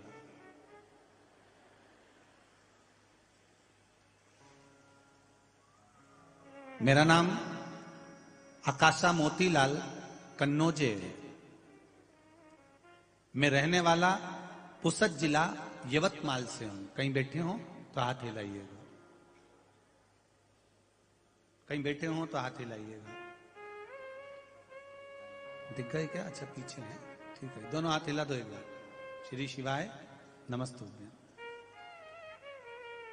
भोलेनाथ जी की कृपा का क्या बखान करूं, जितना करूं उतना कम है गुरुदेव। 10 अक्टूबर 2022 को मेरी मां को पैलिसिस का अटैक आया। बड़ा अटैक था। उन्हें दिमाग की नस उनकी फट गई थी। घर में सब डर गए, माहौल खराब सा हो गया। हॉस्पिटल में उनको बताया, वहां के डॉक्टर ने बताया कि ब्रेन हेमरेज हो गया है, इन्हें जल्द से जल्द बड़े अस्पताल में लेकर जाइए। मां को वर्धा के बड़े हॉस्पिटल में इलाज के लिए लेकर गए, वहां डॉक्टर को दिखाया। 65 वर्ष की मेरी मां, 65 वर्ष के व्यक्ति को नस फटना के बाद बचाना बड़ा मुश्किल है, ये वहां के डॉक्टरों ने कह दिया। नस फट गई, रक्त का संचार पूरे दिमाग में होने लगा है, वो खून अंदर बैठते जा रहा है। गुरुदेव, हम लोग बहुत डर गए। बहन के घर से फोन आया कि भैया एक काम कर, शिवजी को चढ़ी हुई एक बेलपत्र तू कैसे भी लेकर आ और मां को दे दे। मैंने कहा कि उनको तो आईसीयू में रख दिया और दिमाग में रक्त उनका चल रहा है, तू उनको खिला नहीं सकता, तो वो बेलपत्र उनके पलंग पर रख दिया। मैंने डॉक्टर से बोलकर एक बेलपत्र शिव मंदिर से बुलाकर उनके पलंग पर रख दिया, और पलंग पर रखने के बाद गुरुदेव वही बेलपत्र मेरी मां के हाथ में एक बेलपत्र और पकड़ा दिया। बाबा की कृपा देखिए गुरुदेव। कुछ देर के बाद डॉक्टर जब उनको ऑपरेशन के लिए लेकर जाने लगे तो वहां डॉक्टर ने कह दिया कि इनको ऑपरेशन की जरूरत नहीं है, रक्त बंद हो चुका है और शरीर ठीक होने लगा। ये शिव तत्व, ये शंकर औघड़ी। तेरी कृपा बिना न हिले एक भी अनु, लेते हैं श्वास तेरी कृपा से तनो तनो। बखान क्या करूं मैं राखों के ढेर का, चपटी भभूत में है खजाना कुबेर का। शिव तत्व को जानना, हम फिर निवेदन करेंगे। आपको लगता है कि आपका व्यापार नहीं चल रहा, आपको लगता है कि आपके घर में शांति नहीं, आपको लगता है कि मेरा यह काम होना चाहिए, नहीं हो रहा, तो प्रयास करना। 2 लोटा जल घर से लेकर जाइए, एक के ऊपर एक कलश को रख लो, नीचे 5 बेलपत्र, शिव जी के मंदिर में जाकर सबसे पहले बेलपत्र चढ़ाओ, फिर 1 लोटा जो सबसे ऊपर रखा हुआ है उसका पानी शिव जी को चढ़ा दो। दूसरा लोटा जो लेकर गए हो वो जल बेलपत्री के पेड़ के नीचे चढ़ा दो।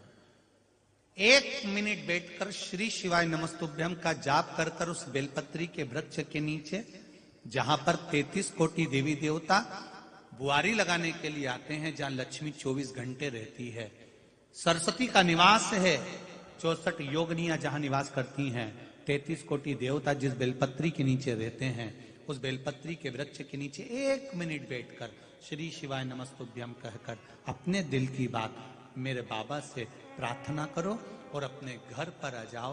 बाबा चाहेगा तो 3 महीने में कार्य सफल कर ही देगा। कभी कभी भगवान शिव की आराधना का चित्त आनंद सुख हमें बनाना पड़ता।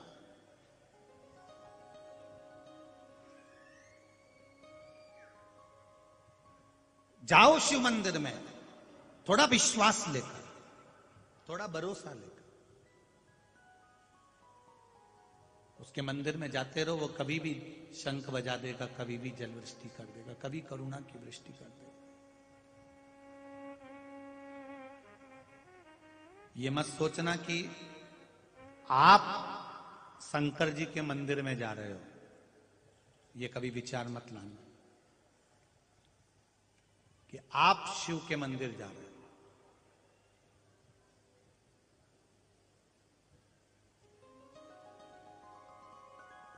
जब संकट कटने लगे, मिटने लगे कलेश, तब समझ जाना कि तुम्हारे दिल में शिव ने कर लिया प्रवेश। तब समझ जाना। संकट कटने लगे, तकलीफें कटने लगे, दुख कटने लगे, 1 लोटा जल चढ़ाते चढ़ाते तुम्हारा मन शिव में रमने लगे।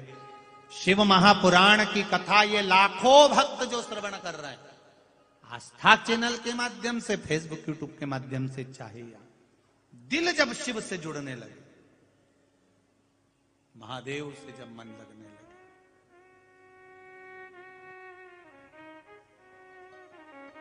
चित्त जब लगने लगे आपका महादेव, समझ लेना अब तुम मंदिर नहीं जा रहे हो, महादेव खुद तुम्हारे अंदर बैठकर तुम्हें मंदिर तक लेकर जा रहे हैं। स्वयं महादेव, स्वयं महादेव।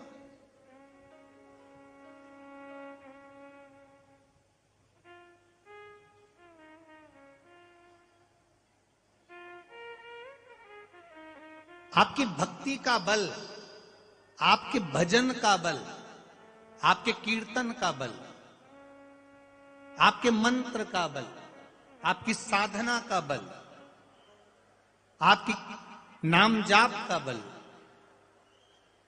जब बढ़ेगा, भक्ति का बल जब बढ़ेगा, तो अपने आप आपको सुख का अनुभव होने लगेगा। मैंने तेरे ही भरोसे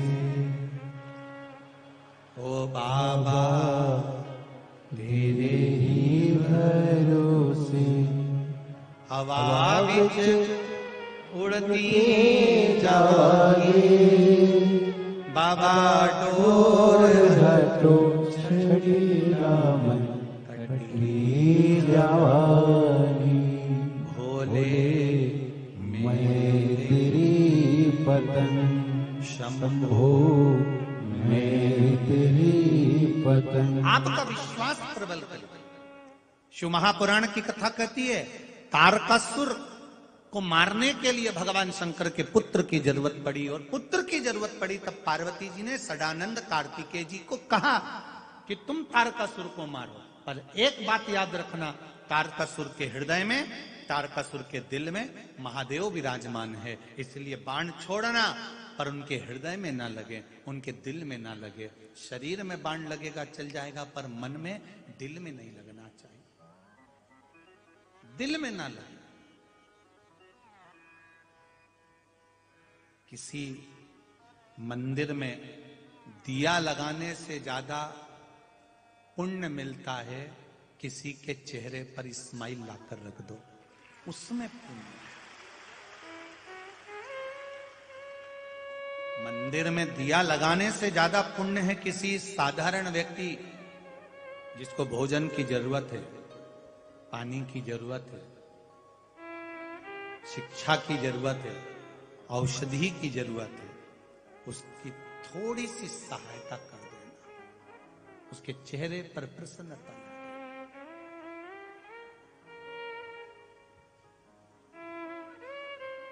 एक बात आप लोगों से कहना चाहेंगे, अच्छी लगे तो अपनी जिंदगी में उतारना, अच्छी लगे तो।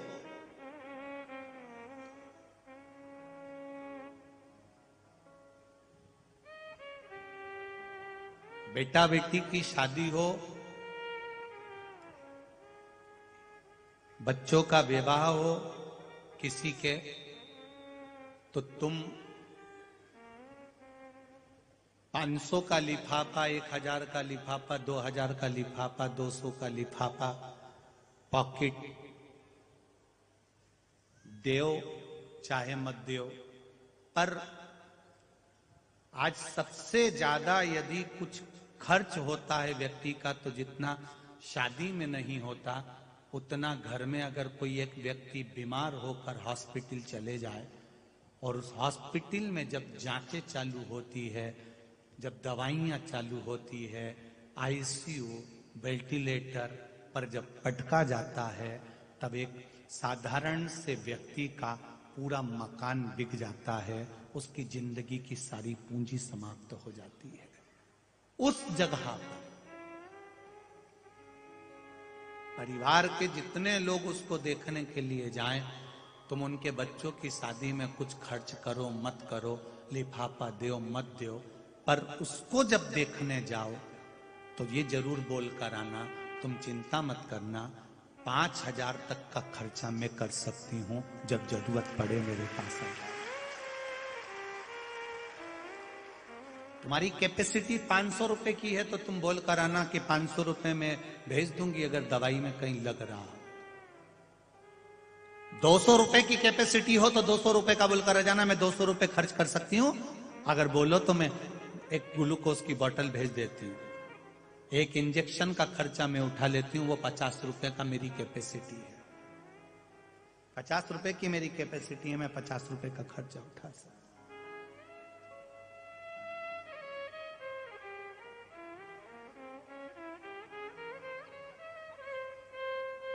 आप अपना, हम ये नहीं कहेंगे कि तुम उस धन को कहीं बहुत आप ज्यादा ना लगाएं, अपनी कैपेसिटी 10 रुपए की है तो आप 5 लगा दो, कोई मना नहीं।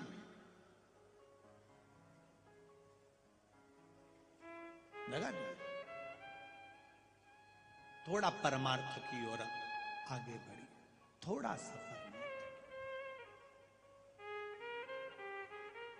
ये मानव का शरीर कितने समय चलेगा ये किसी को नहीं मालूम है साहब, किसी को नहीं मालूम।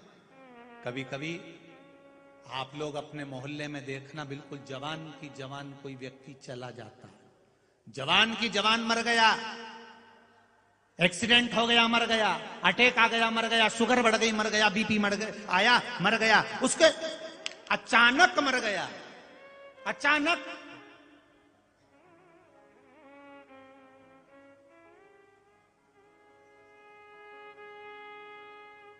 आश्चर्य होता है लोगों को, बिल्कुल अभी तो मिले थे, अभी तो दिखे थे, समाप्त हो गए। पर कभी जो मरा उसका स्मरण तुमने करा कि वो मर गया, कभी उसका स्मरण यह करना कि उसने अपनी जिंदगी में आकर करा क्या। केवल दुकान पर बैठा, बच्चों को पढ़ाया, स्कूल कॉलेज भेजा, पत्नी के लिए घर बनाया, गाड़ी बनाई, बंगला बनाया, परमार्थ क्या करा उसने, आने के बाद संसार सागर में उसने अच्छा कर्म क्या करा। कभी किसी से, उसके पास में कुछ भी नहीं था ना, धन भी नहीं था, तो कुछ मत देता, पर प्रेम से 2 शब्द ही बोल लेता तो वो भी पूंजी हो जाती। नहीं है ना आपके पास दौलत, नहीं है धन, नहीं है वैभव, मत दो, पर किसी से प्रेम से तो बोल लो, कोई स्नेह के शब्द तो बोलो। वाणी ऐसी बोलिए जो मन का आपा खोए, पर आज के जमाने में वाणी ऐसी बोलिए जो जम के झगड़ा होए, पर उससे मत बोलिए जो तुमसे तगड़ा। क्या करोगे उससे?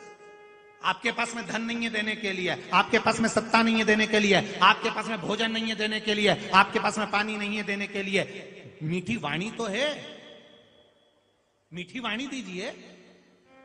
सास कितना भी अपशब्द बोले, ससुर कितना भी अपशब्द बोले, पति कितना भी अपशब्द बोले, पत्नी कितना भी अपशब्द बोले, बेटा कितना भी अपशब्द बोले, भाई कितना भी अपशब्द बोले, बहन कितना भी अपशब्द बोले, पर आपके मुख से मीठी वाणी कभी खत्म नहीं होना चाहिए। वो बोलेगा उसको भुगतना पड़ेगा, हम बोलेंगे हमको आनंद का अनुभव होगा। बोल, आग लगे बस्ती में अपन रहो मस्ती में, क्या किसको रोइए चादर तन के सोइए। बोले बोले तो बोलता रहे, उससे कोई हमें फर्क नहीं पड़ता। मीठी वाणी देना प्रारंभ करो, मिठास।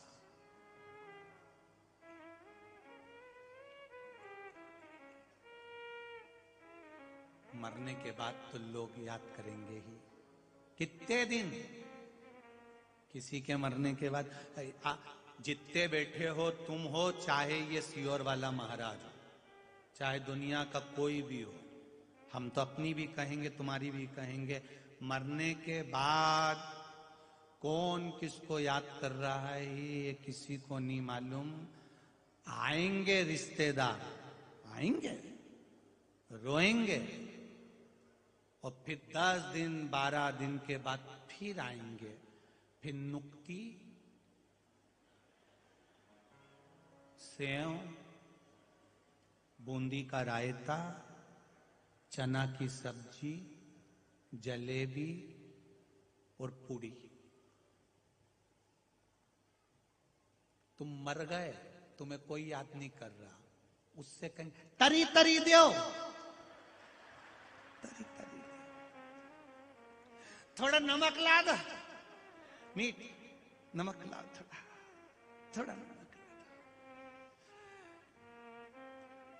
रायता अच्छा बना है, तुम्हें कोई याद नहीं कर रहा, तुम तो गए, तुम ऊपर जाओ। ये नीचे नुक्ती सेव खाएंगे, पूरी सब्जी खाएंगे, और तुम्हारे लिए वो कंडा, गाय का गोबर सूखा उपला, गोबरी को जला के, घी शक्कर मिला के, गुड़ शक्कर मिला के तुम्हारे फोटो के आगे बस 5 बार छोड़ देंगे। बाकी के सब रायता, सब्जी, नुक्ती, गुलाब जामुन, जलेबी, ये सब खाएंगे, और तू